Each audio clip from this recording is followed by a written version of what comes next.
Senator from South Carolina is Are we in a recognized. quorum call? We're not. Okay, thank you. Well, I will be speaking here for a few minutes about the upcoming War Powers Resolution vote.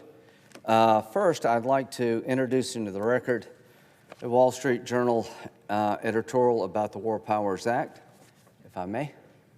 Thank you. So I've been asked a lot about this in a prior life. I used to be a judge advocate in the Air Force for about 33 years, prosecutor, defense attorney, and a military judge for a very short period of time, and I enjoyed it very much. So this part of the law has been part of my life, and the body is going to make a big vote today, and I think it is a consequential vote. And simply put, here's my understanding of the Constitution and how Congress and the President and the courts interact when it comes to making war. No president has the ability to put America in a state of war. That is reserved to the Congress. It says in the Constitution, only Congress can declare war. When you look at the history of the country, we've declared war, Congress has, 5 times in the last 250 years. So declaring war is an unusual thing by the Congress. The War of 1812, the Mexican-American War, the Spanish-American War, World War I, and World War II. So I would suggest that declaring war is something America doesn't do a lot, and that's probably a good reason. When you declare war, it affects insurance contracts. It's a legal state that has a lot of consequence to it. So we've done that 5 times as a nation. Wonder how many times a commander-in-chief has used military force to defend the nation without a declaration of war. Hundreds, if not thousands of times in the last 250 years. So the norm in this country is that military conflicts are not carried on under a declaration of war. Military conflicts, which they've been a lot of, Korea, Vietnam, on and on and on, are engaged in by a commander-in-chief who feels a need to use military force depending on what the threat is. The question before the body is, can the Congress stop a military conflict declared by the commander-in-chief because we don't agree with their decision, and without our approval, it must end? And the answer unequivocally to me is no. Under the Constitution, the authority to be commander-in-chief resides exclusively with the president. The power to declare war is exclusive to the Congress. Now, what could the Congress do constitutionally if they disagree with a military action that's not a declaration of war? We could cut off funding. The Constitution reserves the right of the Congress, beginning in the House, to appropriate money. So if there's a military engagement out there, you just pick the topic, and as a member of Congress, you think America should not be in this conflict, constitutionally, you could terminate funding, and that would be a constitutional check and balance on the president's ability to use military force. The second thing you could do as a member of Congress, if you thought the president was doing something wrong by using the military, is you could do an article of impeachment. Somehow create a high crime or misdemeanor that the use of force in this circumstance is a high crime and misdemeanor, and impeach the president. Those are 2 things that Congress can do to check and balance a president. The one thing we can't do, in my opinion, is to substitute our judgment for that of the commander-in-chief about a military operation. Because if that's the case, then you don't have a single commander-in-chief, you have 535 commander-in-chiefs.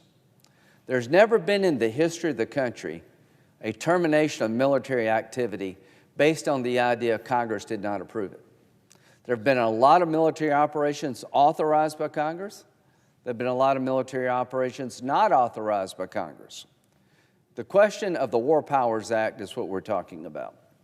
In 1973, the frustration with the Vietnam War, Congress passed a statute that required the commander-in-chief to notify Congress about engaging in hostilities within a specific period of time, to make reports to Congress at the end of a defined period. I think it's 60 days, I can't remember.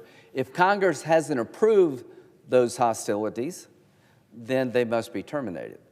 I think the War Powers Act is an obvious constitutional infringement on the ability of the commander-in-chief to conduct military operations. Because the War Powers Act, at its heart, takes away the ability of the commander-in-chief to decide military matters, and it resides with us. If you can terminate a commander-in-chief's decision through the War Powers Act, then that constitutional authority has been taken by us, the Congress. And that would be a disaster for this country. So I would argue that the War Powers Act is on its face unconstitutional. Reagan and a bunch of other presidents have said the same thing. The day that we terminate a military operation based on the idea that we haven't authorized it, then we become commander-in-chief, we the Congress. That power has been taken from the designated commander-in-chief and usurped by us. That would be a disaster for our country. It would create paralysis at a time of need. Now, presidents have informed us of military actions under the War Powers Act, arguing the act is unconstitutional.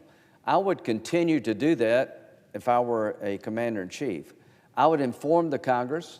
I would brief the Congress about what I'm going to do or not do using our military. I think is good public policy.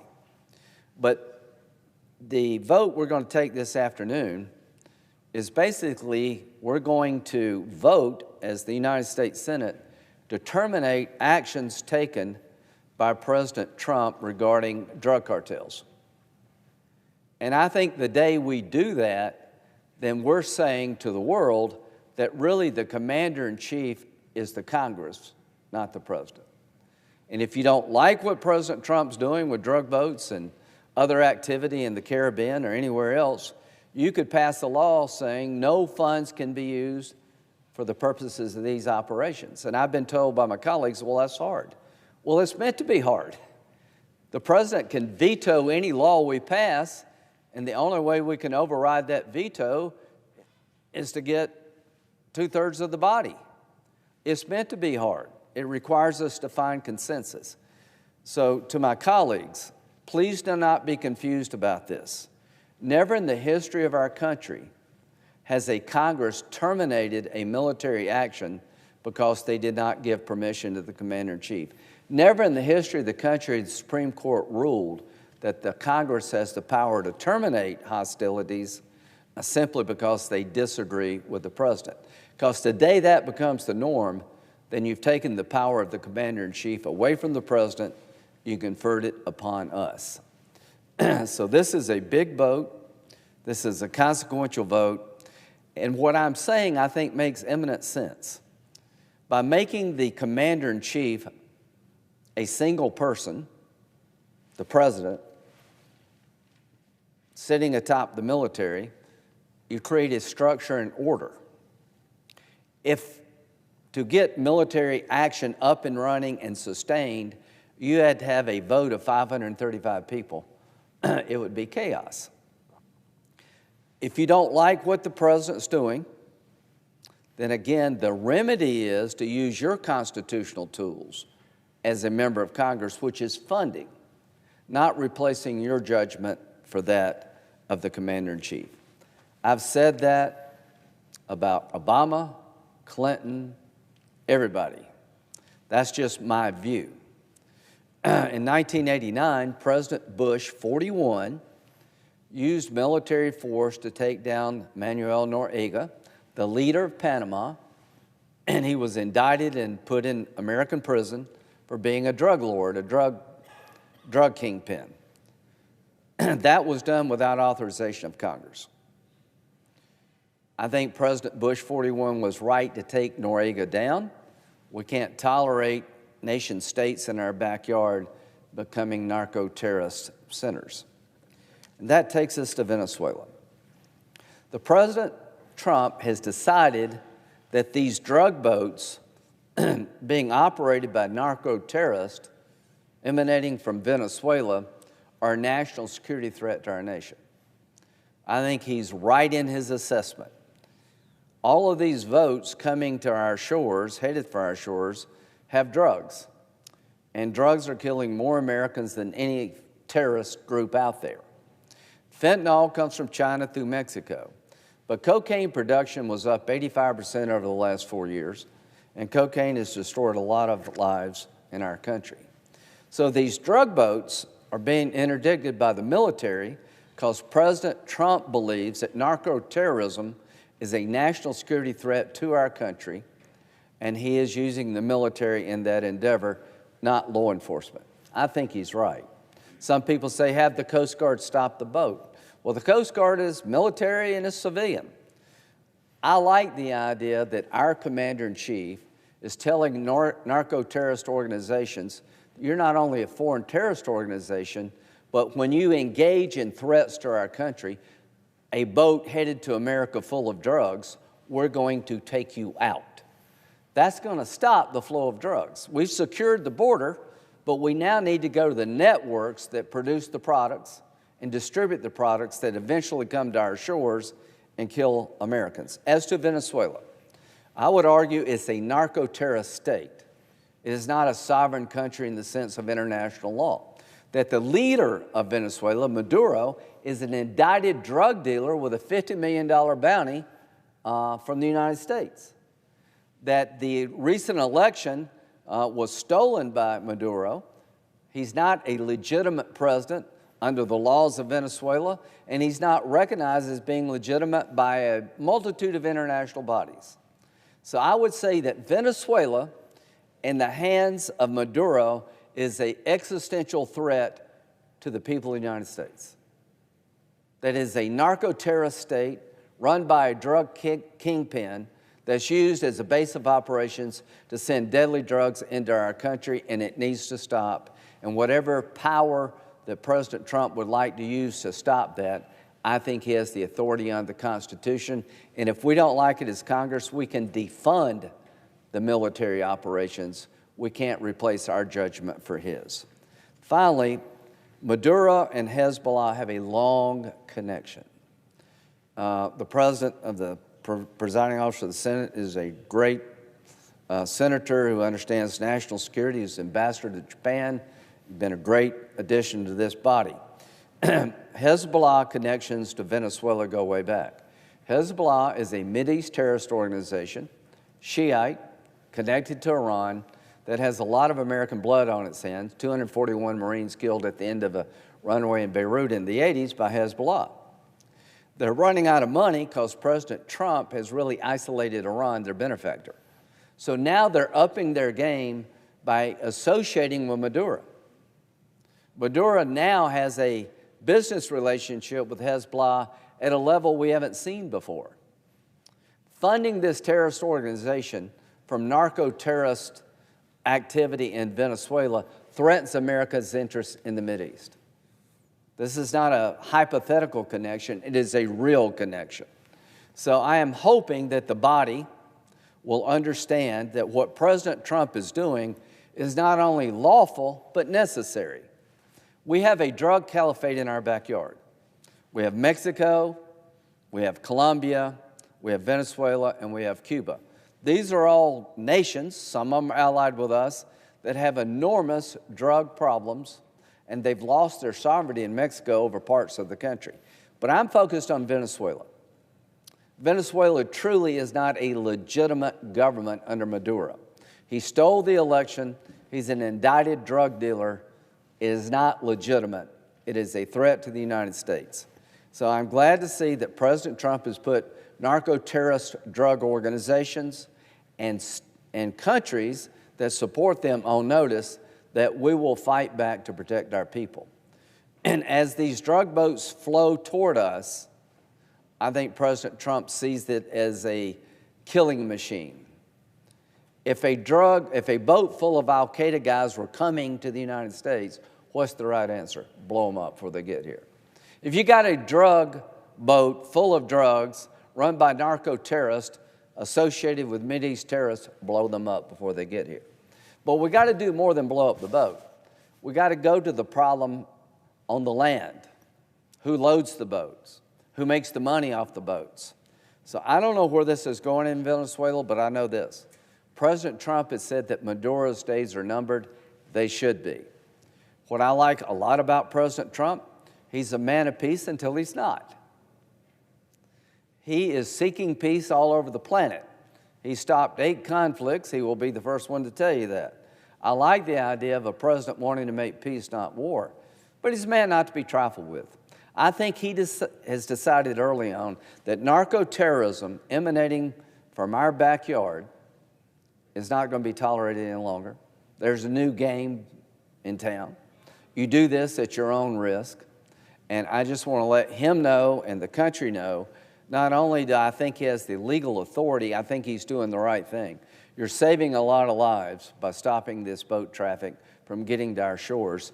And if you need to take down the organization that funds the boats and supplies the boats, that's a direct threat to the United States associated with Mideast terrorist organizations, tell us what you're up to, but do what you have to protect America. So at 5 o'clock, we're going to take a very consequential vote. And I would urge my colleagues, whether you like President Trump or not, whether you agree with him about politics, this is bigger than you and it's bigger than him. I did the same thing for Obama. When he went into Pakistan to kill bin Laden, I didn't think for 1 minute Congress had to authorize that action. He was taking out a mastermind of terrorism that made us safer.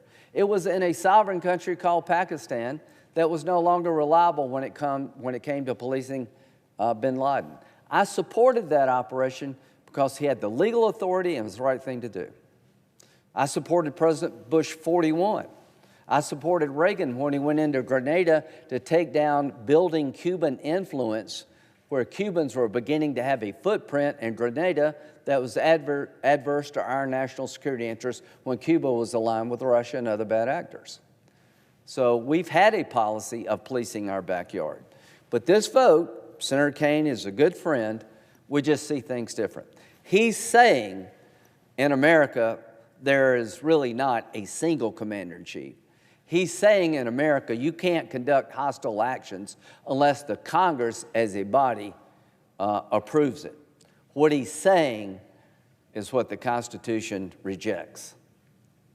If they wanted us, as the framers of the Constitution, to give approval to continue hostilities, they would have done so.